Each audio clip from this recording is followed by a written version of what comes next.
예, 반갑습니다. 계리 리스크 관리 과목을 강의하게 될 곽광호입니다. 이제 제가 작년 모의고사부터 해서 강의를 시작했는데 그 21년도에 계리 리스크 관리 과목 출제를 조금 있다가 제가 다시 그 시험의 내용 그러니까 시험 문제에 대해서 모분 답안을 설명을 좀 드리는 시간을 갖도록 하겠습니다. 근데 출제를 보게 되게 되면 여전히 옛날 그동안 쭉 해왔던 출제 경향과 다름없이 출제가 되었고요. 한 문제 이제 보험료 불가분의 원칙과 관련된 문제는 생뚱맞게 좀 나왔다는 느낌이 좀 받은 부분인데 나머지 부분은 그동안 출제 경향하고 유사하게 출제가 되었고요. 예. 그래서 여러분들이 이제 지금 작년 때문에 코로나 때문에 이제 시험이 조금 늦어지고 이랬는데 올해는 아마 조금 예전대로 하지 않을까 싶긴 합니다. 백신도 나오고 나름대로는 이제 준비를 여러 가지 이제 모든 분야에서 좀 준비를 하고 있다 보니까 되지 않을까 싶긴 한데 아무튼 저희들이 이제 이 시험을 계리서 2차 시험이잖아요. 그래서 이제 주어진 그 시간이 짧게는 6개월, 한 7개월 이 정도 남은 것 같아요. 그래서 이제 여러분들이 그동안에 이제 이 계리 리스크 관리는 2차 과목이다 보니까 그 처음으로 준비하시는 분도 계실 거고 이제 한두 번 또 준비를 해오면서 이제 마무리를 최종 합격을 이제 하셔야 될 부분도 계시는 분도 계실 건데요. 오늘 그 전반적으로 이제 여러 수험생분들의 어떤 상황들 다 감안해서 어떻게 시험 준비를 하고 그리고 그동안 출제 경향이 어떻게 이제 진행되어 왔기 때문에 우리가 시험 준비를 한 7개월 정도 남은 기간에 어떻게 준비를 하면 합격을 할 수 있을지 설명을 좀 드리고 그래서 이제 제가 오늘 먼저 한번 좀 말씀을 좀 드릴게요. 먼저 이게 이제 그 서론 부분이고 개괄적인 내용들 먼저 좀 말씀을 좀 드릴게요. 여러분들 계리 리스크 관리라는 과목 자체를 조금 특성 혹은 공부를 어떻게 해야 될지 이런 부분들 좀 말씀을 좀 먼저 좀 드리면 우리가 지금 계리사 시험의 2차 과목은 총 5과목이잖아요. 그래서 보면 첫 번째 그 보험 수리하고 그죠? 그리고 이제 이 연금 수리 부분은 그죠? 이 부분은 이제 우리가 전통적으로 이제 전통적으로 이제 계산 문제들이 많죠. 그래서 이제 수학이나 통계학을 전공하시는 분들이 좀 유리한 과목들이고 그리고 이제 또 하나 계산 문제가 이제 이 계리 모델링 쪽인데 요거는 이제 흔히들 보면 우리가 그 인보험 쪽이잖아요. 그러니까 이게 생보 쪽 성향이 좀 강하고 요 부분에 이제 손보 쪽인데 이 손보 쪽은 인보험하고 좀 다른 특성들이 몇 가지 있죠, 그죠? 우리 흔히 생보 같은 경우 대수의 법칙인가 다량의 동일한 위험을 가진 사람들을 모아서 이제 프라이싱을 하고 회사 입장에서는 재무 건전성을 위해서 혹은 고객한테 미래에 돌려줘야 될 보험금 지급을 위해서 준비금 적립을 한다든가 이런 쪽의 위주의 이제 과목이라고 하면 그래서 과목이라고 하면 손보는 그게 아니죠, 그죠?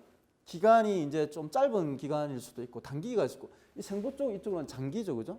그래서 할인율이라든가 이런 것들이 미치는 영향이 좀 크기도 하고 그런데 이제 계리 모델링 쪽에는 주로 이제 그 다수의 동질 위험이 없을 수도 있어요. 그러다 보니까 기간은 짧고 대량의 동일한 그 위험을 가진 특성들을 가진 집단을 이렇게 풀링하기도 힘든 부분도 있고 그래서 이런 부분들은 손보 쪽 영향의 일반 보험이죠, 그죠?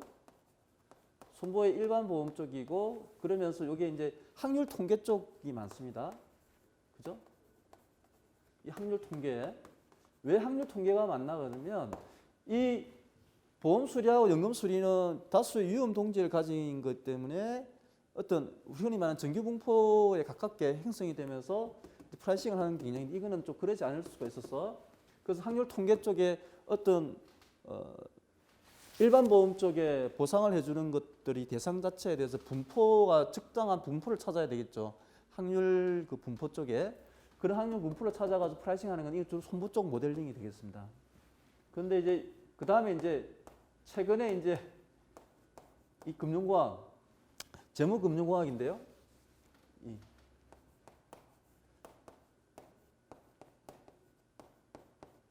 이런 부분들 최근에 이제 뭐 경제적 이코노믹 밸류라든가 세븐틴 때문에 그 밸류에이션을 하게 되고 그리고 마켓 밸류 그러니까 지금까지 이런 부분들은 저희들이 초장기이기 때문에 초장기 상품이기 때문에 마켓 밸류에이션보다는 우리가 순보시 적립금을 가지고 그 원가 방식에 가까웠죠. 그래서 이제 원가 방식에 가까운데 이 세븐틴이 되면서 마켓 밸류에이션 쪽으로 평가하는 게 바뀌고 그러다 보니까 이 재무금융계 관련된 이론들이 많이 이제 보험사에 활용이 되기 시작했습니다. 그리고 또 하나가 정보에 보면 변액 상품 같은 경우에 금리 리스크가 크다 보니까 이 금리 리스크 혹은 이제 주식에 또 투자하는 것들이 있기 때문에 금리라든가 주식과 관련해서 해칭을 어떻게 할 것인가 뭐 이런 것 쪽으로 관련해서 이제 하는 그 업무의 양이 많아지다 보니까 재무금융 관련된 이론도 많이 필요한 부분이 있고요. 자, 이제 마지막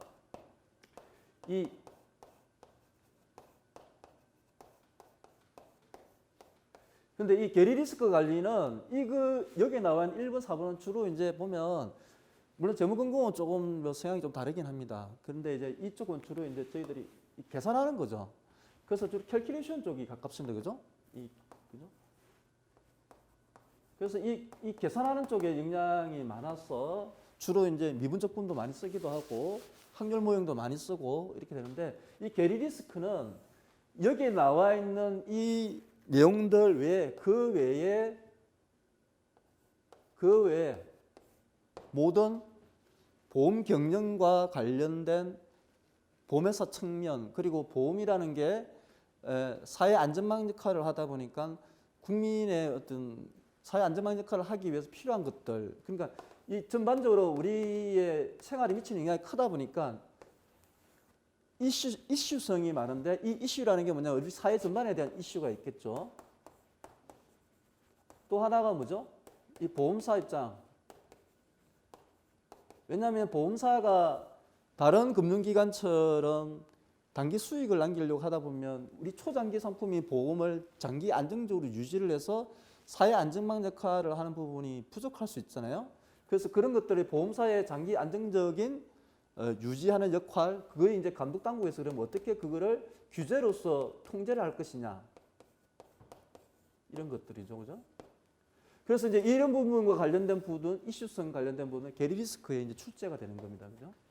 그래서 여러분들이 계리 리스크 관련된 공부를 그러면 어떻게 해야 되느냐라는 부분인데 이 부분에서는 지금까지 여러분들이 요 나머지 과목에서 보면 해왔던 이론들을 이 계리 리스크에 녹여들어 가지고 어떤 이슈가 발생했을 때 여러분들이 여기에 나와 있는 기본적인 이론을 토대로 해가지고 여기 있는 이 부분의 대응책이나 아니면 기대 효과를 여기 계리 리스크 관리 시험 출제 답안에 답을 적어주시면 되는 거거든요.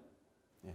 그래서 전체적인 5개 과목의 흐름은 뭐 이런 식으로 이제 가는 겁니다. 거기에서 이제 계리 리스크 관리는 방금 말씀드린 것처럼 이런 기본적인 계리 시험과 관련된 이런 기본적인 이론들을 토대로 해서 그리고 보험에서 발생하는 여러 가지 사회적인 거 감독 당국이나 보험사의 경영 측면에서 발생한 이슈들을 이런 이론들을 토대로 해가지고 어떻게 해결해 나가고 그에 따라서 뭐 문제가 발생한 거는 왜 이런 측면에서 어떤 문제가 발생한 거 문제가 있고 그걸 또 어떻게 해결해 나갈 것인지 이런 것들을 이런 관점에서 다 논의해가지고 여러분들 답안에 적어주시면 되는 거거든요. 예.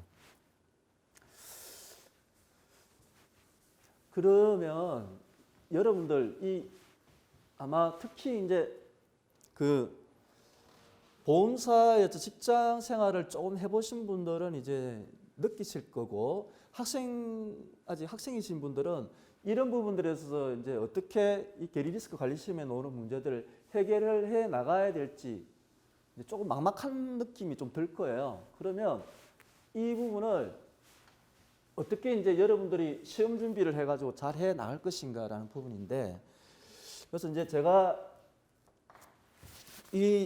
조금 이따 다시 말씀을 드리겠지만 기출 문제를 보다 보면 한 두 문제, 다섯 문제가 보통 나오거든요. 그럼 다섯 문제가 나오면 보통 두 문제 내 세 문제는 그 최근 한 3년간에 나와 있는 이슈들입니다. 그 이슈들이라는 게 뭐냐면 상품들, 왜 상품이냐 그러면 보험은 기본적으로 사회 안전망 역할을 한다는 거에서 국민에 미치는 영향들이 사회 전반적으로 미치는 영향이 크잖아요.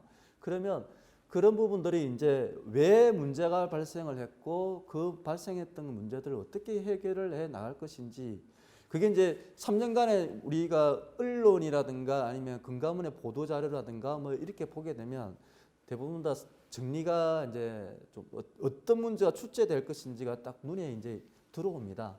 그러면 그거를 이제 해결을 해 나가시면 되는 거고 그 외에 나머지 이제 한 문제 내지 두 문제 이런 부분들은 이제 계리 이론과 관련된 그 기본적인 내용들이거든요. 그래서 이제 그런 문제들은 이제 교재를 통해 가지고 해결하시면 되는데 그래서 이제 제가 교재를 뭘로 할 것인가 이제 고민을 조금 많이 해봤습니다. 해봤는데 뭐 기존에 이제 뭐 다른 학원에서 강의하시는 분들 교재도 보고도 하고 저보다 전임 강의를 하신 분 교수님들 또 보면 제가 이제 여러분들이 이제 그리고 이제 제가 직장에서 이제 그 후배들이 공부했던 그 과정을 이제 들어보면 그 기본적인 교재를 가지고 그냥 이해를 이제 바탕으로 하긴 하는데 조금 뭐 그냥 이해보다는 그냥 그 내용들을 몇 번씩 읽어서 암기식으로 이제 많이 해서 준비를 하시던데 그래서 이제 제가 본 결과는 그 교재들이 나름대로 이제 정리는 이제 좀 되어 있는데 그 정리된 자료만 가지고 지금 시험 문제를 이제 답안을 제대로 잘 적기에는 좀 부족한 점이 좀 있다고 생각이 들어서 제가 이제 요 교재는 수험 그 안내서에도 나와 있지만 여기 나와 있죠. 요 리스크와 보험이라는 요 책을 이제 제가 교재로 선택을 했는데 이 교재를 선택한 이유는 다른 건 아니고요. 여기 나와 있는 이 교수님들이 지금 거의 한 10년 가까이 이제 되었죠.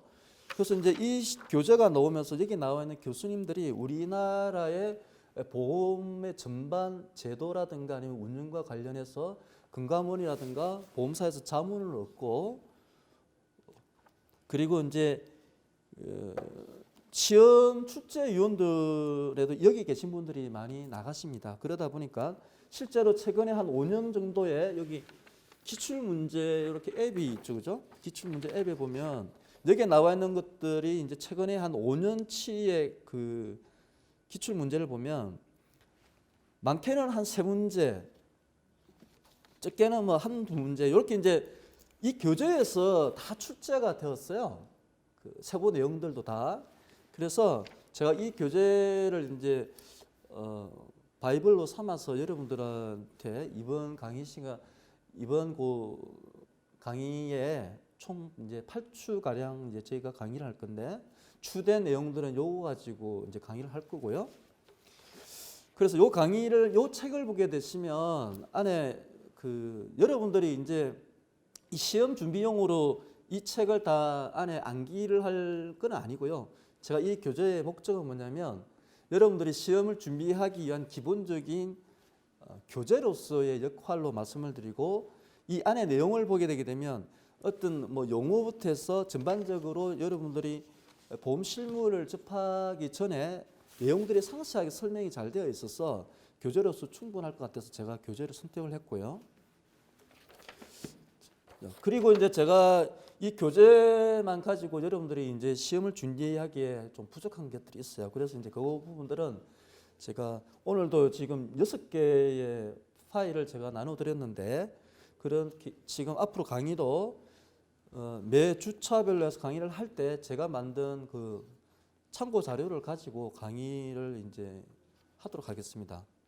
그래서 주로 이제 제가 말씀을 드리는 이 참고 자료들은 그 최근에 나왔던 아니면 어떤 요 책에 나왔던 기출 문제와 관련된 참고 자료들 있죠. 그런 자료들을 제가 첨부를 해서 여러분들이 좀 이해하기 쉽게끔 강의를 준비하도록 하겠습니다.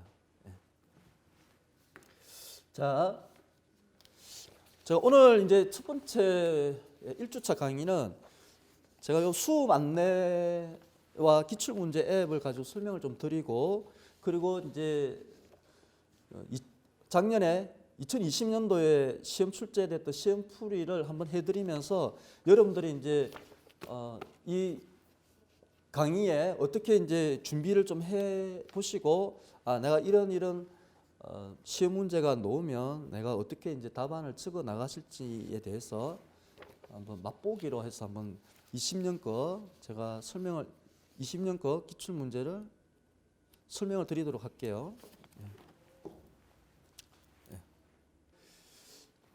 먼저 제가 나눠드렸던 그 자료에 기출 문제 맵을 한번 보실래요? 기출 문제 맵을 보시면 기출 문제 맵 있죠, 그죠?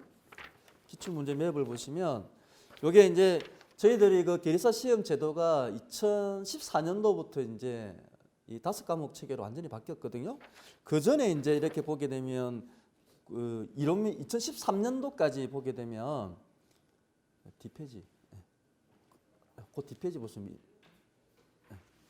2013년도에까지 기출 문제는 이게 뭐냐면 이론미 실무라는 과목으로 해가 그때는 2013년도까지는 계리 2차, 2차 시험 과목이 3과목이었거든요. 보험수리랑 회계랑 그리고 이론미 실무라고 해가지고, 그러니까 이론미 실무에 보니까 이 잡다한 것들이 다 끼어 있었어요. 그러니까 보험수리와 회계, 보험수리는 주로 이제 계산하는 문제, 캘큘레이션용으로 이렇게 하잖아요.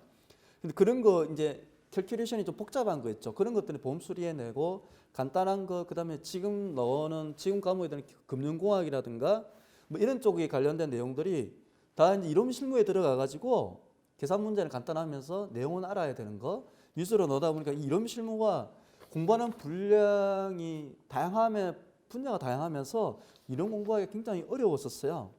그래서 기출 문제 이거 참고로만 보시고 2014년도 이후 거 위주로 이렇게 한번 볼게요. 보시면 그게 이제 보험 원리와 보험 경영과 상품 요율 및 준비금 뭐 이렇게 손익 뭐 재무 건전성 리스크 관리 뭐 이렇게 크게 분류를 할 수가 있는데, 여기 이제 대부분이 다 보면 최근 한 5년 거 위주로 한번 볼게요. 보면 보험의 원리는 다 회용함수, 회용 관련된 문제죠.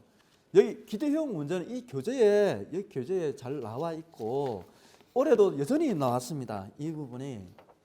그래서 이제 이 부분은 그래서 교재에 이 보험 회용과 관련된 부분도 설명이 이제 이론적으로 잘 되어 있고, 요거는 이제 주로 이제 교수님들이 이제 선호하는 그 출제 문제라서 여기 교재에 나와 있는 회용함수를 잘 이해하시면 그 다음에 응용 문제는 자연스럽게 이제 풀어 나가시면 되는데, 제가 이제 이 책이라든가 아니면 뭐 다른 교재를 암기식으로 이제 공부하신 분들은 이 회용함수와 관련된 것들 과거의 기출 문제를 보게 되면 그 기본 원리를 알면 응용 문제를 풀 수가 있는데 암기식으로 외우다 보니까 이게 이제 못 푸는 분들이 계세요. 그래서 이런 부분도 회용함수에 대한 원리를 정확하게 이해하시면 풀 수가 있는 부분이고요. 올해도 마찬가지입니다. 올해도 이제 교재에 다 나와 있는 내용인데 이 내용이 알고는 있는데 이 문제와 어떻게 매칭이 되는지를 기본 원리를 정확하게 파악을 못하다 보니까 답안을 못 적으신 분들이 좀 계시더라고요. 네. 그리고 이제 최근에 여기 보험 원리 쪽에 보게 되면 보험료 불가분이라는 게 이제 작년에 생뚱맞게 나와서 저는 이 문제 보고 저도 이 문제를 왜 냈는지 솔직히 이 보험료 불가분은 뭐 좀 이따가 제가 기출문제 설명에 말씀을 드리겠지만 이 부분은 논란은 20년 전에도 계속 있었는데 사실 이게 이제는 실무에 맞지가 않아서 사문화된 어떤 개념인데 이게 나왔더라고요. 그래서 뭐 이거는 뭐 기본적으로 보험계약법을 1차 시험에 하셨던 분들 그걸 토대로 해가지고 쭉 그냥 아는 대로 적으시면 뭐 점수는 어느 정도 다 줬다고 그러더라고요. 그 다음에 이제 보면 나머지 부분에 보면 보험 상품은 무조건 이슈와 관련된 문제입니다. 최근 보험 상품은 그래서 이 보험 상품은 여러분들 이 교재에 나와 있는 거는 상품의 전체 분류라든가 보험의 어떤 상품의 정의라든가 이런 부분만 이해를 하시고 이 상품과 관련된 문제는 매년 한 문제 내지 두 문제 출제가 되거든요. 올해도 마찬가지일 겁니다. 이거는 뭐냐면 제가 최근 3년간 위주로 그리고 올해도 보면 이슈가 분명히 있거든요. 2개 정도로 추려볼 수가 있는데 올해 발생할 예상이 되는 거, 그다음 과거 3년간 그럼 추리면 대략 한 6개 뭐 이럴 정도 돼요. 그 정도만 이런 상품과 관련된 이슈성을 이제 정리를 하면 이 문제는 무난하게 답을 지을 수 있을 것 같고요. 그래서 그거는 제가 그 마지막 7주차, 8주차 정도 되게 되면 이슈성과 관련된 거는 다 정리를 해가지고 한번 말씀드릴 겁니다. 예. 그리고 또 하나가 이제 출제가 많이 되는 부분이 올해와 21년, 22년도, 23년도 앞으로 3년간 남은 보험계리서 시험에서 세븐틴과 관련된 문제가 본격적으로 이제 나와야 될 시기입니다. 그래서 제가 오늘 나눠준 자료에도 보면 보도자료라 해가지고 마지막 아마 보도자료일 건데 여기 그 세븐틴 시행을 위해서 2003년에 시행되는 보험업법 개정안 및 21년 국회 상반기에 국회 제출하는 자본건전성 선진화 추진단 6차 회의의 회의 내용이 제가 여기 첨부 자료에 넣었는데 이 자료를 보고 제가 다시 한 번 더 말씀을 드릴게요. 그래서 이제 이 세븐틴과 관련된 그 회계 제도가 도입이 되게 되면 지금까지 나와 있는 감독 규정, 보험업법, 회계 제도, 그다음에 재무 건전성과 관련된 부분, 지금은 RBC지만 앞으로 킥스로 바뀌면서 그런 제도들이 전부 다 올해 내에 다 정비가 됩니다. 그래서 국회의 통과 여부는 상반기가 될지 안 될지 모르겠지만 하반기에 통과가 되더라도 왜냐 그러면 제가 말씀을 좀 드리면 이 계속 지금 IFRS 17이 계속 연기가 되었어요. 1년. 그러다 보니까 최종 이제 나온 게 2023년 1월 1일, 1월 1일 날에 시행이 되는데 여기 이제 22년 1월 1일부터 여기 그 다음에 올해 이제 여기 이제 올해 21년 1월 1일입니다. 그죠?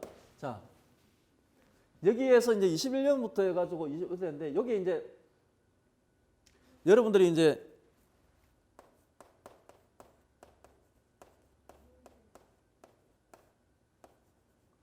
전환일이 돼요.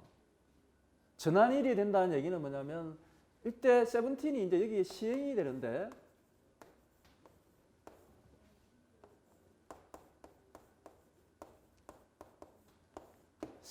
전환일은 뭐냐면 세븐틴을 이때부터 시행하는 걸 시행은 여기지만 이때 전환이라고 해서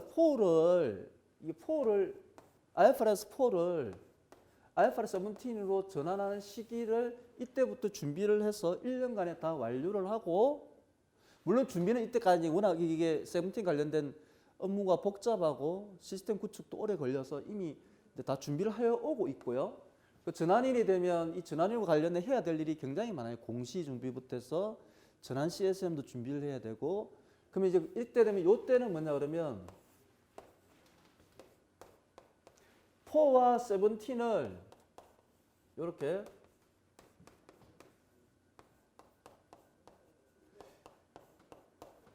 병행한다라고 병행한다라고 사투리를 써서 병행한다라고 그럽니다. 이게 병행. 그래서 여러분들이 이때 뭐냐면 지금 그래서 제도가 어떻게 되면 이때 올해 이때에 제도 정비가 다 되어야 돼요. 예. 제도 정비가 완료가 돼야 됩니다. 이 제도가 요 기간에. 그래서 지금 그러면 어떻게 되겠습니까? 이 이제 올해의 시험에 이제 상반기가 되느냐 하반기가 되느냐. 우리 시험은 또 8월 달에 보통 있죠. 9월이 될지 8월 될지 모르겠지만 그러면 국회 통과가 언제 될지는 모르겠어요. 뭐 쉽지 않은 과정을 거칠 것 같긴 한데 만약에 상반기에 국회 통과가 된다 그러면 시험 출제에 세븐틴과 관련된 제도 변경 내용들이 많이 출제가 될 것이고 국회가 통과가 좀 안 된다고 하게 되면 안 된다고 해가 하반기에 되게 되면 내년 시험에는 반드시 세븐틴과 관련된 문제가 거의 주류가 될 거예요. 그러니까 제가 이제 생각나는 게 옛날 2002년이었나요? 그때 이제 우리 RBC 제도의 그 제도가 바뀌기 이제 시작했는데 리스크 개념이 도입되면서 그때 2002년도 여기는 없죠. 예. 이 이름 실무에 보면 5문제가 6문제가 전부 다 새로 바뀐 제도가 관련된 문제 다 나왔었어요. 제가 볼 때는 이제 그 정도까지는 아니더라도 이때 이 시험 이 이후로부터는 새로 신규 조입 내년부터는 무조건 세븐틴과 관련된 제도 변경 내용들이 이제 시험 문제 뭐 절반 이상은 차지하겠죠. 올해는 이제 그 가도기에 있어서 정확하게 이제 어느 정도 비중을 차지할지는 봐야 되겠지만 국회 통과 여부도 좀 봐야 되고. 근데 이제 아무튼 그럼에도 불구하고 비중을 많이 차지하게 될 겁니다. 이 부분을 이제 사전적으로 여러분들이 계리사로서 해야 될 역할에서 공부를 많이 하셔야 될 부분이라서. 그래서 올해 이제 지금 제가 볼 때는 기본적으로 이 교재에 나와 있는 원리를 여러분들이 이해하시고 나서 이 범리스크, 계리리스크 관련된 시사성이 있는 그 이슈성의 문제들이 두 문제, 세 문제는 반드시 나오거든요. 그게 이슈성 있는 부분에 제가 말씀드린 상품 쪽, 그다음 제도와 관련된 부분이거든요. 그 제도와 관련 올해는 보면 제도와 관련된 리스크 관리 쪽에 보시면 되거든요. 제도와 뭐냐면 감독 규제하고 리스크 관리 여기 있는 그 부분인데 그 올해는 보면 그 두 개 중에 감독 규제라든가 리스크 관리 쪽에 놓은 게 제보라든가 ART 여기에 리스크 관리라고 되어 있는데 그 이 ART도 보게 되면 왜 최근에 ART와 관련된 것 보면 17년, 18년, 19년에 왜 ART와 관련된 부분들 이게 왜 많이 나왔냐 그러면 세븐틴의 그 좀 말씀드리는 자본 건전성 추진단 이게 2016년, 17년에 발족이 되어서 세븐틴을 준비하기 위해 기나긴 과정들을 미리 준비한다는 차원으로서 이제 추진단이 운영이 되었는데 그때부터 해서 이제 여기 쭉 나왔었어요. 근데 이제 그게 이제 결실을 이제 맺어야 될 시기가 왔어요. 그래서 이제 올해하고 내년에는 이 부분이 굉장히 출제될 확률이 굉장히 높다라는 말씀을 드리고 그리고 이제 요거와 관련된 부분들이 이제 계속 앞으로 자료가 나오면 제가 이번 강의 2월 말까지 강의하는 동안 나오면 계속 그걸 알려드릴 거고 그리고 이제 다음에 저희가 이제 그 강의를 하는 게 이제 모의고사 반을 운영할 거거든요. 그러면 6월 말이나 7월에 될 건데 그때에 최종 정리를 해가지고 제가 말씀을 드리도록 할게요. 네. 그래서 올해는 아마 보험의 원리와 관련된 문제들은 제가 보면 한 문제 뭐 이런 것들일 거고 그리고 뭐 그 외에 나머지 여기 나와 있죠. 여기 보시게 되면 그 마케팅, 뭐 요율, 책임 준비금, 뭐 자산 쪽이 재무이론은 재무금공으로 빠졌기 때문에 거의 출제가 안 될 거고 거의 안 나온다고 보시면 되고 손익이라든가 요율, 책임 준비금, 그 보험계약법 이쪽 부분은 제가 볼 때는 올해는 거의 출제가 나오지 않을 확률이 뭐 아주 높습니다.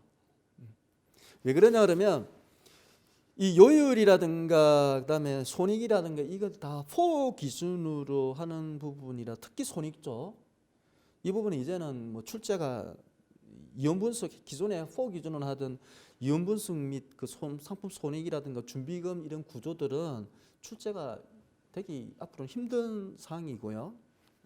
근데 또 혹시 모릅니다. 출제하러 나오신 분이 좀 연배가 좀 오래되신 분들이 만약에 나오면 이 올해와 같이 보험료 불가분의 문제와 같은 그런 문제를 혹시나 출제는 할 수 있기 때문에 여기에 나와 있는 교재에는 충실하게 내용은 좀 아시고요, 기본적으로. 예. 근데 나올 확률은 조금 낮다 이렇게 보시면 되겠습니다. 예.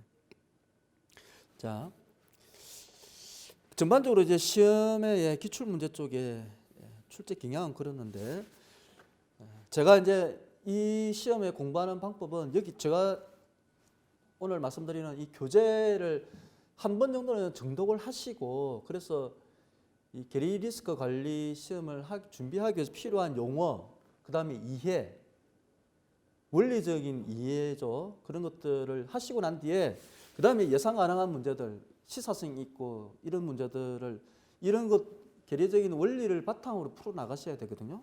자, 그런데 여러분들 이 시험이 공부하기도 까다롭고 뭔가 뭐 이슈성이 있다 그래서 뭐가 이게 어떤 문제가 발생하기 때문에 그 대책을 어떻게 가져가야 되지 이제 이런 것들을 고민을 하시기가 그 실무를 해보지 않은 여러분들은 힘드실 거예요. 그래서 제가 공부하는 방법, 인사이트 하는 방법 조금 가지는 방법을 좀 말씀을 좀 드리면, 제가 여기 있는 그 나눠드렸던 자료에 그 수험 그 안내서 관련된 거 있죠, 그죠?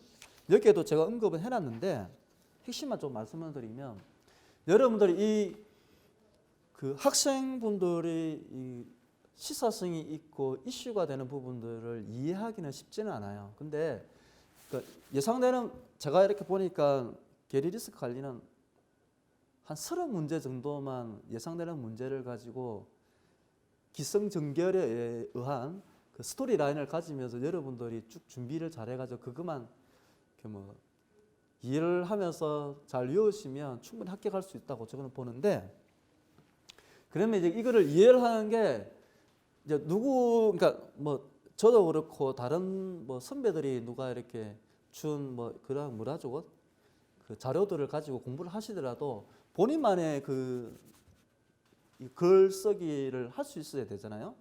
그걸 어떻게 해야 되는지만 잠깐 말씀을 좀 드리면,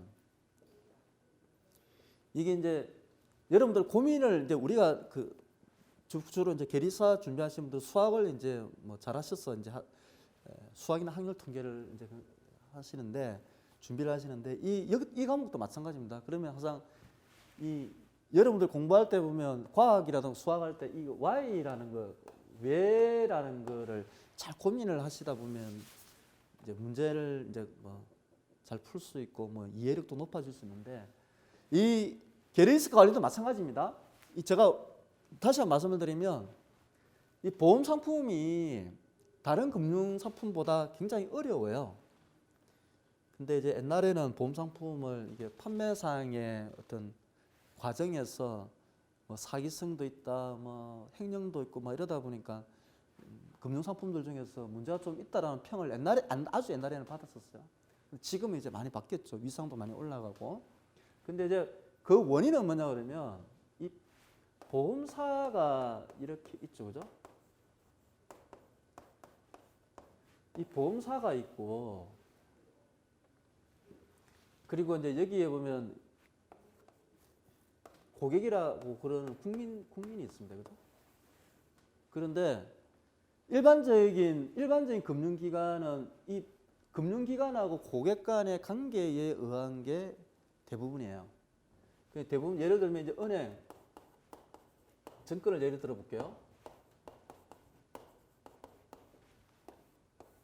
은행하고 증권은 다 뭐예요? 상품 구조가 단순하거든요. 단기 상품이에요. 이것도 단기고. 그리고 또 하나, 구조가 단순해요.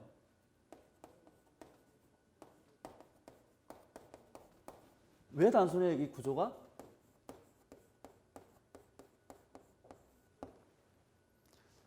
은행하고 증권은 구조가 왜 단순할까요?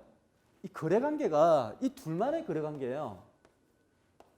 우리가 보험에서 제가 좋아하는 말이 뭐냐면, 1인은 만인을 위하고 만인은 1인을 위한다는 표현인데, 거기에 보면 위험 동질이라는 그 위험 풀이 있죠. 이렇게 그 풀을 가지고 프라이싱을 하고 하다 보니까 이 보험 상품에는 보게 되면 이 구조가 굉장히 복잡하게 얽히고 설킨 게 많고, 거기다가 초장기예요. 그런데 이 은행하고 증권은 뭐냐면, 예를 들면 은행은 내가 여기 은행에서, 은행이다 그러면 은행이 고객한테 돈을 얼만큼 100만 원을 내면 내가 이자를 1% 드리겠습니다. 1년 뒤에 라는 계약이에요. 이 둘만의 계약이야. 다른 사람 관여를 안 해. 그죠? 이 증권도 마찬가지죠. 증권에도 보면 주식이나 채권을 이제 운영하는데도, 주식하고 채권을 운영하는데도 고객하고 회사 간에 내가 회사가 금융기관에 제시한 어떤 룰이 있으면 그 룰에 맞춰가지고 자기가 운영하면 되잖아요. 채권은 내가 표면 이자를 얼마만큼 주겠고, 만약에 중간에 팔면은 그만큼 밸류에이션 평가를 해가지고, 그 밸류에이션 평가도 간단하죠. 기간도 짧고. 근데 이제 이렇게 하는데, 그러다 보니까 이게 얽히고 설킨 사람들이 적어요. 근데 보험은 굉장히 복잡하고 많습니다. 이 국민도 계약은 1대 요 A라는 사람한테, 한 사람한테 하지만, 보험사에서 이 사람하고 A라는 사람 고객이랑 판매를 하는 과정에서 프라이싱을 할 때는 어떻게 돼요? 위험 풀을 형성하죠. 이 풀이라는 건 뭐예요? 우리나라 국민들이 가입을 하는, 예를 들어서 종신보험을 가입한다 그러면 사망 위험률이 있는데 그 사망 위험률이 특정한지를 판단해보고 기대 손실이 얼만큼 발생할 거기 때문에 내가 보험료를 얼만큼 받겠다라는 걸 가져가잖아요. 그래서 이미 뭐냐면 사람하고 계약은 A라는 사람한테 가입하지만 이 사람한테 내가 보장금 보험료 100만 원 내면 1억을 보장해 주겠다라는 그 약속을 하는 그 배경에는 이렇게 프라이싱을 하는 우리나라 국민들이라는 게 있거든요. 그 국민들 전체 위험 풀을 보면서 하는 거예요. 그러다 보면 계산이 복잡해요, 이 프라이싱이. 근데 이거는 그게 아니다 말이죠. 왜냐하면 여기에 또 하나가 뭐냐면 이거는 유통시장이 있어. 예를 들어서 이 은행하고 증권하고 이게는, 왜냐하면 금리라는 거는 채권하고 금리는 유통에서 거래가 돼요. 내가 증권사에서 어느 룰만 해주면 내가 그 시장에서 팔겠다 팔고 사고 할 수가 있죠. 특히 주식이나 채권에는 그 시기가 타이밍은 고객이 일정하죠. 사고 팔고 하는 거. 은행와의 계약도 뭐냐면 그 은행에서 밑바탕에 깔리는 백그라운드에는 자산운용이라는 툴이 있는 거예요. 왜냐하면 고객이 내가 예를 들면 이 고객한테 예탁금을 그러니까 예금을 100만 원을 받으면 내가 이자를 10만 원을 주겠다라고 이렇게 이자를 하겠다 그러면 은행에는 그 백그라운드에는 자산운용 시장이라는 게 있죠. 채권에서 내가 사가지고 1년짜리 사가지고 1년 뒤에 판다. 근데 1년짜리니까 100명의 고객이 들어온다고 하더라도 중간에 나가더라도 어느 정도 손실 예상 금액하고 해가지고 어떻게 보면 단순합니다. 이 자산운용 시장에는 유통시장이라는 그 바탕하에서 계산하기 때문에, 근데 이 보험은 그렇지가 않다라는 거죠. 복잡하다는 거죠. 이 프라이싱이. 그래서 근데 또 하나가 뭐가 있어요? 이 판매 채널이 또 복잡해요.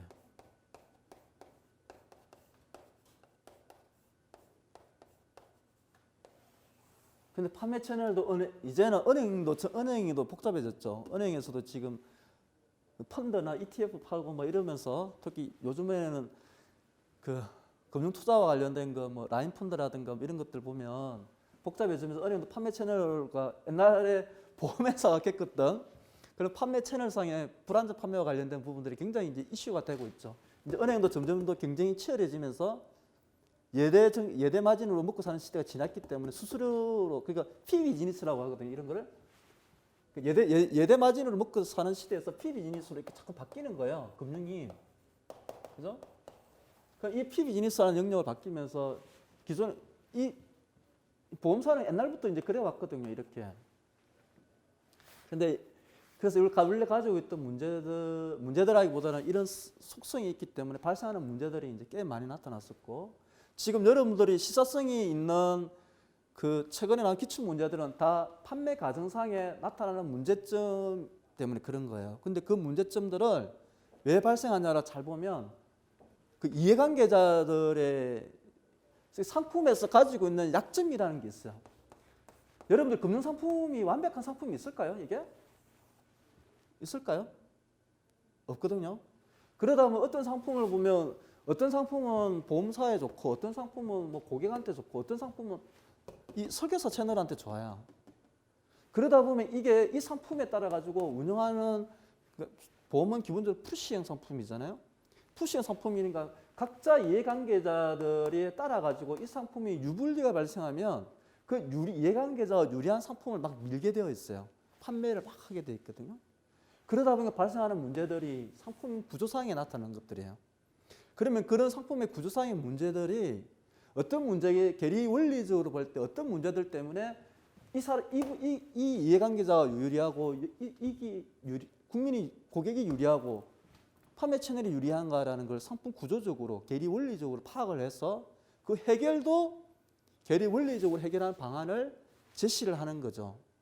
이제 그렇게 하는 게 저희 계리 리스크 관리에 대한 문제 답안 적는 방법이에요. 자, 그래서 어떤 그 문제가 나오면 이런 관점으로 각 이해관계자들이 어떻게 생각할 건지를 여러분들이 한번 고민해 보시면 답안 적기가 훨씬 이렇게 쉽습니다. 그리고 또 하나가 있죠. 국가 감독 당국이 있죠. 자, 여러분들 옛날에 은행이나 증권의 전통적인 금융시장에서는 감독당국이 그렇게 큰 틀만 관계를 했지 세부적인 고객과 금융기관의 관계에 관련된 거는 별로 관여를 안 했어요. 근데 최근에 무지하게 많아졌죠. 왜 많아졌어요? 판매 채널이, 유통 채널이, 여기는 유통 채널이 은행에 도입되면서, 그래서 투자 상품들, 복잡한 투자 상품들이 도입이 되면서 피비즈니스 먹기 위해 가지고 하다 보니까 이 유통 판매 채널이 복잡해지면서 감독당국도 여기도 관여를 많이 하기 시작했어요. 그래서 요번에도 은행에 한 50% 정도를 은행이 판매 채널에 책임을 물던데, 그래서 은행에서는 보니까 그거를 철저하게 이제 판매를 할 때 문제가 발생하지 않게끔 하기 위해 가지고 직원들한테도 그 책임의 일부를 뭐 이렇게 물리기도 하고 그렇던데, 배상 책임 물리기도 하고 그러던데. 자, 아무튼 이 감독당국의 역할이 점점 더 금융상품이 복잡해지면서, 원래 보험은 복잡했고 은행도 이제 판매 채널이 다양해지면서 복잡한 상품을 취급하면서 감독당국의 역할이 이제 은행 쪽에도 많이 관여를 하는데, 근데 기본적으로 옛날부터 보험 쪽에는 감독당국 역할을 많이 관여를 했습니다. 그래서 이 관계에서 이렇게 이제 많이 이제 하게 되죠. 그래서 이제 이 네 가지, 근데 판매 채널과 관련된 부분들은 상품 쪽 외에는 뭐 크게 이제 시험 문제에 출제가 되는 그 빈도가 낮아서 요렇게 여기 세 개 위주로 이렇게 생각을 하시면 되거든요. 이렇게 3자가 생각하는 그 유불리와 관련된 부분들을 어떤 이슈가 나왔을 때 관점에서 각자를 생각하는 그 연습을 여러분들 좀 하시면 답안을 적기가 훨씬 쉽습니다. 그래서 이제 지금 어떤 출제에 여러분들이 공부를 하실 때 이 공부, 리스크 관리와 관련된 공부에 대한 흥미도 좀 느끼시고 이제 그러시려면 이렇게 각자, 그러니까 보험 비즈니스와 관련된 이해관계자들에 대한 그 역할과 관련된 거, 유불리와 관련된 거, 이런 것들을 한번 고민해 보시면 어떤 문제 아니면 여기 나오는 보험에 관련된 원리와 관련 이해와 관련돼서 느끼는 부분들이 이제 훨씬 더 이제 몸으로 와 닿으실 거예요. 그래서 이제 그런 관점에서 여러분들이 조금 생각을 하시면 인사이트를 확실히 얻을 수 있습니다.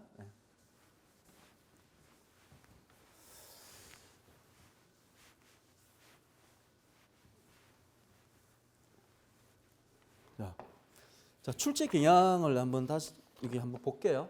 출제 경향 한번 보시면 그 기본적으로 여기 계리 리스크 관리라는 그 과목은 지금 이제 시사성이 있는 문제를 제가 주로 얘기를 했는데, 보험의 그러니까 제가 중간에 보시면 그 첫 번째 단락에 중간에 그 마지막 보면 보험의 원리, 보험 상품, 보험 경영, 리스크 관리는 매년 출제되는 영역이다 그러는데, 자, 여기에서 보면 그 올해는 주로 예상되는 문제가 이 보험의 원리는 여러분들이 이제 교재에 이제 충실하게 한 번 정도 정독하시고, 그리고 필요할 때마다 뒤져보면서 이렇게 다시 확인하고 그러면서 익숙해질 거고요. 그 보험 상품이나 보험 경영이나 리스크 관리 이쪽에는 여러분들 시사성 있는 것 쪽 위주로 보시면 됩니다. 그래서 보험 상품 쪽에 교재 중에서 여러분들 보험 원리와 관련된 부분들 위주로 이제 좀 보시면서, 왜 그러냐면 시사성 있는 문제를 답안을 적으실 때 적절하게 보험의 원리와 관련된 부분들을 이렇게 적어 주셔야 돼요. 이런 원리, 예를 들면 실손 보장의 원칙, 뭐 이런 것들, 그 재보험의 역할 관련된 거, 이런 것들, 뭐 이런 것도 쭉 적어 주시면서 이제 답을 이제 적어 나가시면 되기 때문에.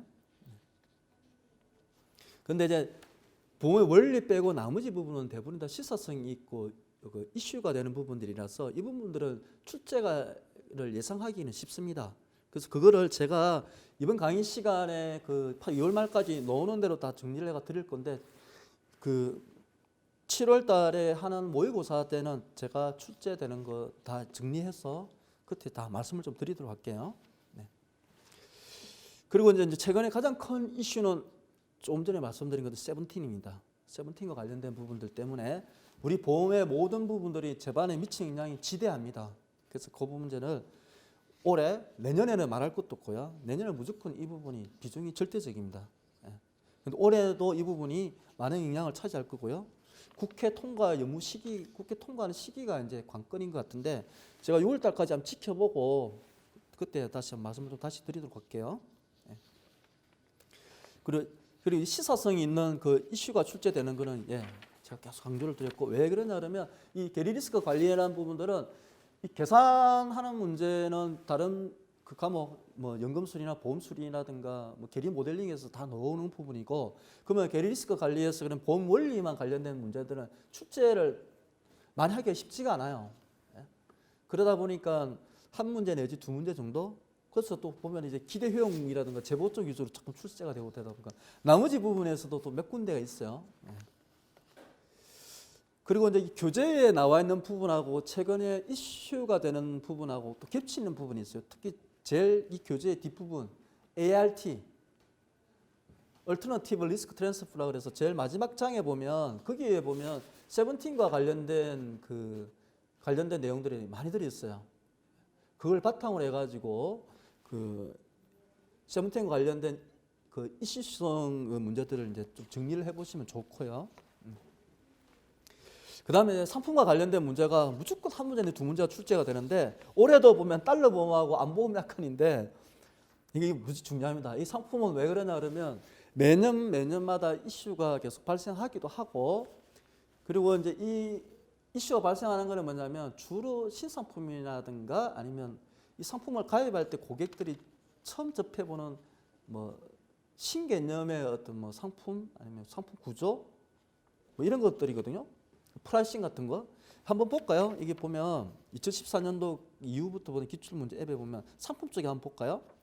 2015년도부터 쭉 보시면 이때 2015년도 세븐틴이 도입되는 시기와 논의가 있다 보니까 아까 말씀드렸던 자본 건전성 추진단에서 초안이 처음에 나왔어. 그러다 보니까 IFRS의 상품 역량, 장수 리스크가 왜냐하면 세븐틴이 들어가면서 뭐 복잡한 것 이런 거. 그 다음에 그때 이슈가 됐던 게 간편 심사였어요. 간편 심사가 뭐냐면 여기 심플이 있죠, 그죠? SI 보험이 뭐냐 그러면 이 간편 심사인데, 간편 심사가 유병자들 혹은 노년층들이 이제 가입할 수 있는 상품을 만드는 시기가 2014년도에 붐이 일어났었어요. 그래서 간편 심사라는 게 유병자들도 보험 상품 가입하기 쉽게를 해주고, 또 하나가 보험에 가입이 그 언더라이팅 때문에 가입이 어려운 사람들 있죠. 그런 사람들 이제 분들한테 보험을 가입을 쉽게 가입을 할 수 있도록 하는 그 프라이싱 쪽의 측면에 상품 구조적 측면 때문에 이슈가 되었던 문제들이고, 그 다음에 2016년도에 실손 의료하고 손해율도, 실손 의료가 2016년도에 이 부분도 그 예정이 되어 있었어요. 상품 구조가 변경되는 거, 특약으로만 가입했던 부분을 주보험으로 옮기고 이러면서 손해율 그게 그렇게 상품 실손보험의 그 상품 구조를 바뀌게 된 이유가 그 손해율 때문에 그랬거든요. 자, 실손보험이 또 올해 또 바뀝니다. 또 대대적으로 또 바뀌거든요. 그래서 실손보험이 또 바뀌기 때문에 이 부분도 올해 이슈성으로 제가 예상되는 출제 문제 하나 중에 올해 4월달부터 또 실손보험이 바뀝니다. 이 부분도 제가 예상 출제 문제에 넣어가지고 좀 준비를 하고 있고요. 근데 2015년도에 바뀌는 게 예정되어 있었기 때문에 16년도에도 한번 나왔고 17년도에 가격 결정거, 그리고 뭐 19년도에 문재인 그 정부가 들어서면서 얘기했던 실손의료보험 제도하면서 사회보험과 연계된 부분들, 그리고 또 하나 국회 통과 여부가 뭐 가셔야된다 그래가 나왔던 퇴직연금의 기금형 문제 요거. 그리고 올해는 이제 달러 보험이 제가 올해는 사실은 이게 3년 전, 2년 전 이슈라서 안 나올 줄 알았는데 딱 놓았더라고요. 그 안보험 약관도 마찬가지입니다. 안보험 약관도 이 부분이 제가 이것도 2018년도 이슈가 되었었는데 이것도 이제 3년 전 거를 이렇게 냈더라고요. 그래서 아무튼 이 상품과 관련된 이슈성 있는 문제는 계속 앞으로 나옵니다. 이 부분, 그래서 이 부분은 근데 좀 출제가 준비하기 쉽습니다. 그 상품적 관련된 부분을 대략 많게는 7, 뭐 정말로 많게는 10개 정도만 하더라도 최소한 한 문제, 두 문제는 이제 맞출 수 있는 부분이 있고요. 자, 그리고 이제 기본적으로 여러분들이 그 이론하고 보험 계리 기초에 대한 개념에 대한 거는 반드시 알아두셔야 돼서, 제가 여기에 나와 있는 이 리스크 보험이라는 교재를 선택한 이유도 출제위원들 중에 여기에 나와 있는 교재 교수님들 출제를 많이 하시기도 하고, 여기 보면 실제로 뒤 보충 자료에 넣은 것도 막 출제가 되고 그랬어요. 예를 한번 들어볼까요? 예를 들면 그 2019년도에 보면 ERM 나왔죠. 전사 리스크 관리 요거. 저는 이 ERM을 생뚱맞게 이때도 왜 출제하나 싶었는데 2019년도 나왔던 거 있죠? 몇 페이지에 있냐 그러면 오늘 강의를 해야 될 내용 중에도 있는데 저기 ERM이라 그래서 리스크 관리 오늘 강의를 하실 2장의 책에 보면 그 62페이지 교재 62페이지 있죠. 교재 62페이지 한번 보시면 요 교재 62페이지 보시면 ERM이라는 게 있어요. 그러니까 그래서 이 교재에 나와 있는 부분에서 뭐 리스크 쪽 관련된 거 출제를 할 때 보면 이렇게 출제를 이렇게 또 해요. 저는 ERM이라는 게 타이밍 시기가 굳이 이때 나왔어야 되나 싶기도 한데 아무튼 그리고 이제 여기에 나와 보면 뭐 기대 효용과 관련된 부분들도 이론적으로 잘 정리가 되어 있고 또 기대 효용에 여기 교재에 나와 있는 부분에 그러니까 기대 효용과 관련된 거는 뭐 좀 이따 다시 설명을 드리겠지만 이론을 설명해주고 사이사이에 몇 달러 이렇게 달라 그 설명해 놓은 부분들을 응용을 해가지고 올해 또 출제가 되었어요. 그 보험료가 이렇게 충분하지 않을 수 있는 뭐 이런 문제 나온 거 그것도 설명을 드리도록 할게요. 그래서 이 교재 위주로 했던 교재 위주로 보험의 원리를 이제 알고 계시면서 시사성 있는 그 예상 출제 문제를 잘 정리를 하시면 여러분들 이 시험은 합격할 수 있습니다. 자, 첫 번째 시간을 이걸로 마치고 잠깐 휴식하고 또 하겠습니다.